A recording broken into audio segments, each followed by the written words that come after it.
Chaសួស្តីបងប្អូនទាំងអស់គ្នាមេឃក្តៅចឹងនឹកសមុទ្រទេបងប្អូនស្គាល់កន្លែងនេះអត់បងប្អូនអ្នកស្គាល់អត់អ្នករូបក្តាមហ្នឹងស្គាល់អត់ចាមើលថានៅណាដែរបងប្អូនមួយចំនួនខ្លះគាត់ស្គាល់បងប្អូនខ្លះទៀតគាត់អត់ស្គាល់បាត់អត់បានស្គាល់ឥឡូវគឺពួកខ្ញុំមកដល់ហើយបងប្អូនមកដល់ផ្សារក្តាមបងប្អូននៅខេត្តកែបអានេះគឺនៅផ្សារក្តាមបងប្អូនសកម្មភាពពេលព្រឹកចតខ្ញុំចូលដំបូងហ្នឹងចូលមកក៏ជួបកន្លែងហ្នឹងអញ្ចឹងណាបងប្អូនហើយក៏ចូលមើលអញ្ចឹងណាខែលោមានរបស់អីត្រូវទិញអញ្ចឹងណាបងប្អូនហើយបន្ទាប់មកអ្នកឃើញស្អុយគេនេះសបកខ្យងនេះធំដល់ថាអាយុវាប្រហែលឆ្នាំឯងបងប្អូនមិនចេះធំយ៉ាងហ្នឹងអញ្ចឹងណាហើយនិយាយថាដៃក្មេងច្រើនណាបងប្អូនអើយដោយសារតែខ្ញុំទៅហ្នឹងក្មេងចំនួន4នាក់អញ្ចឹងណាព្រោះទៅលើកនេះតែលក្ខណៈគ្រួសារតូចទេដូចជាម៉ាឡានហ្នឹងគ្នាតែម៉ានគ្នាក្មេងតែ4នាក់ថាដៃច្រើនច្រឡំនិយាយច្រឡំហ្មងខ្ញុំទៅនេះកូនខ្ញុំ2នាក់ហើយកូនប្អូនថ្លៃខ្ញុំ2នាក់អញ្ចឹងទាំងអស់គ្នាក្មេងៗហ្នឹង4នាក់ហើយមនុស្សចាស់5នាក់និយាយរួមទៅ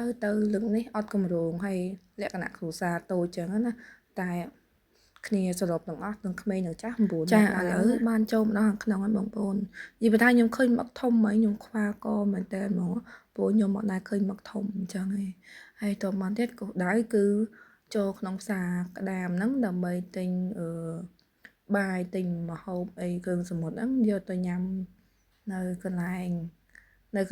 កោះអញ្ចឹងណាព្រោះខ្ញុំមកនេះគឺគម្រោងទៅលេងកោះទុនសាយបងប្អូនប៉ុន្តែមុនចូលទៅហ្នឹងគឺខ្ញុំត្រូវទិញបាយទិញម្ហូបយកទៅញ៉ាំនៅផ្ទះអត់មានគម្រោងទេតែដល់ពេលមកដល់នេះបែរជាមានគម្រោងអញ្ចឹងហើយបានគេថានៅសុកសិប៉ុណ្ណឹកឃើញចង់ទៅក៏ទៅភ្លាមអញ្ចឹងណាបងប្អូនដល់ពេលអញ្ចឹងហើយបានជាលក្ខណៈថានិយាយចេញមកខុសបន្ទាប់ពីទិញបាយទិញម្ហូបអីរួចហើយខ្ញុំក៏ចេញមកក្រៅហ្នឹងចំកន្លែងគេលក់ទៅនេះគេលក់ទៅនេះបងប្អូននិយាយពីថាខ្ញុំមិនដឹងថាខ្ញុំភ្លើខ្លួនឯងឬក៏ខ្ញុំចែកបោកអ្នកលក់ឯងបងប្អូនដោយសារតែអាពងពុះនេះគឺតរេនឪខាក់ហើយឪខាក់ហ្នឹង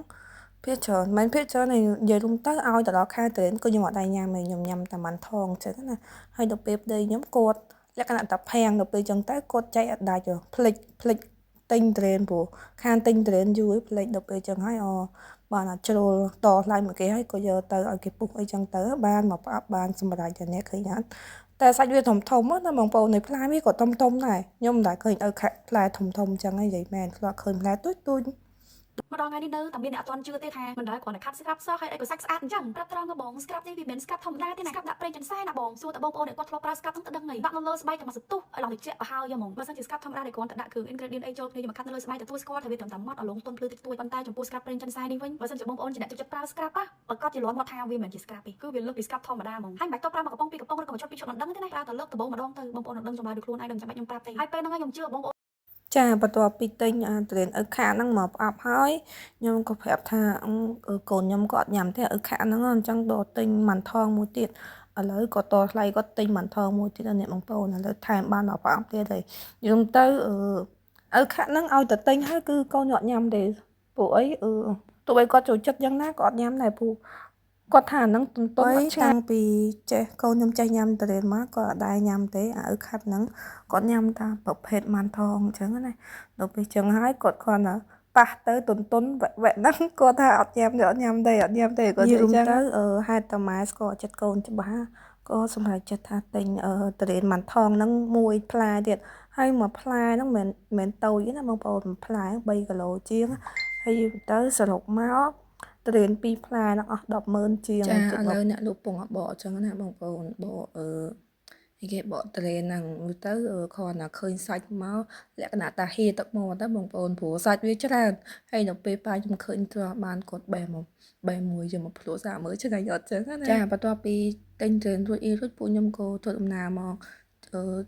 ជួលទូកជិះដើម្បីទៅកោះទុនសាយអញ្ចឹងណាបងប្អូនហើយនេះគឺជាសកម្មភាពដែលពួកខ្ញុំឡើងលើទូកហើយនេះពងរៀបរាប់ពាក់អាវពងពាក់អាវពងអញ្ចឹងណាហើយនិយាយថាត្រជាក់ឡើងហឹមបងប្អូនហើយទោះបីថ្ងៃក្តៅមិនក៏ត្រជាក់ដែរដោយសារតែពេលព្រឹកអញ្ចឹងណាចាបងប្អូននិយាយរួមទៅ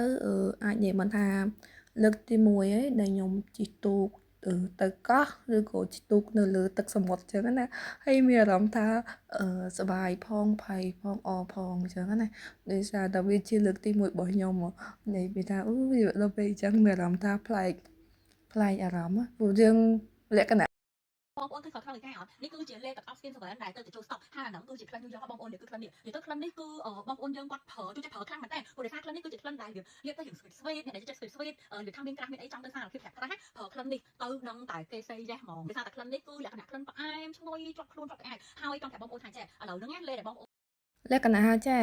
ខ្ញុំនៅអត់ចេះហែលទឹកទេប៉ុន្តែចង់លេងទឹកចឹងណាលក្ខណៈថាយើងហ៊ានដែរចឹងណាឥឡូវពួកខ្ញុំក៏បន្តជិះទូកទៅមុខទៀតហើយយើងទៅពីកោះទុនសាយហើយនឹងកន្លែង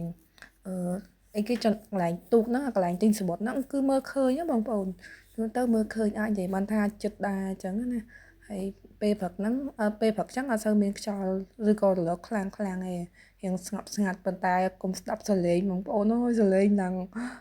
មើលទៅបងប្អូនដឹងហើយលត់ទៅលេងសមុទ្រជិះទូកទៅកោះចាចង់និយាយចេះខ្ញុំជិះមិនតាន់បានថតអីមិនតាន់បានមើលជុំវិញអស់ផងស្រាប់ងាកទៅមើលខាងមុខមានណាចិត្តដល់ហើយហ្នឹងពួកអីពីកន្លែងយើងទិញសមុទ្រហ្នឹងចង់ថាពីកន្លែងចំណតមកកោះទុនសាយហ្នឹងមើលឃើញអញ្ចឹងណាដល់ពេលអញ្ចឹងរៀងលឿនដែរបងប្អូនអ្នកឃើញនេះឥឡូវមកដល់កោះហើយបងប្អូនឃើញថាមានទូកក៏មានបងប្អូនគាត់មកលេងច្រើនអញ្ចឹងណាចាបងប្អូនដោយសារតែខ្ញុំទៅដល់ហ្នឹងខ្ទង់ម៉ោង10កន្លះហ្នឹងបងប្អូនដល់ពេលអញ្ចឹងហើយឃើញថាអត់សូវមានមនុស្សច្រើនទេប៉ុន្តែនៅពេលដែលបាយថ្ងៃត្រង់ពេលម៉ោងបាយគឺមានទូកហើយមានមនុស្សមកច្រើនណាបងប្អូនសូម្បីតែព្រះសង្ឃលោកសង្ឃក៏និមន្តមកដែរខ្ញុំនឹងនិយាយថាម៉េចនេះអត់ចេះនិយាយភាសាលោកនេះខ្ញុំឃើញលោកហ្នឹងមើលមកទូកហ្នឹងគ្នាប្រហែលជាជិត10អង្គអញ្ចឹងណាបងប្អូនខ្ញុំឃើញហើយខ្ញុំឆ្ងល់ចេះជុំឲ្យលោកមកកោះទៅអីមកលេងកោះអីដែរហើយស្របពេលដែលកំពុងតែស្របពេលនោះដែរគឺអីគេសេជនជាតិបារាំងគឺគាត់ពងស្លៀកឈុតប៊ីកានីហើយលោកហ្នឹងក៏មុននៅឡៃនងដែរអញ្ចឹងណាដល់ពេលខ្ញុំថាហើយលោកមកបដូរបរិយាកាសមែននិយាយលេងណាបងប្អូនខ្ញុំឃើញមានជនជាតិបារាំងជនជាតិចិនជាតិកូរ៉េខ្ញុំទៅខ្ញុំមើលអត់អស់បងប្អូនព្រោះអីចាបន្ទាប់មកពួកខ្ញុំហ្នឹងក៏បានជួលកញ្ចក់អង្គុយអញ្ចឹងណាបងប្អូន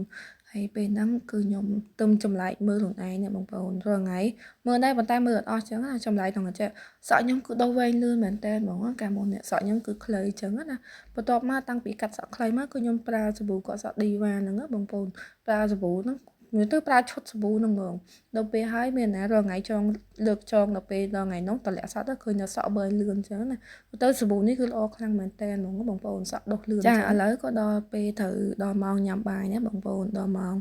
ញ៉ាំបាយថ្ងៃត្រង់អញ្ចឹងណាព្រោះញ៉ាំបាយរួចហើយបានខ្ញុំនឹងចុះទៅលេងទឹកតែកំឡុងពេលខ្ញុំកំពុងញ៉ាំបាយហ្នឹងគឺកូនកំពុងទៅលេងទឹកឲ្យបានថតទេហើយនេះគឺសកម្មភាពពេលខ្ញុំញ៉ាំបាយហើយចុះទៅលេងទឹកទាំងអស់គ្នាអញ្ចឹងណាហើយក្មេងៗគឺគាត់លេងឆ្អាដែរព្រោះតាំងម៉ោង10កន្លះដល់ពេលអញ្ចឹងមិនបានថតពួកគាត់ណា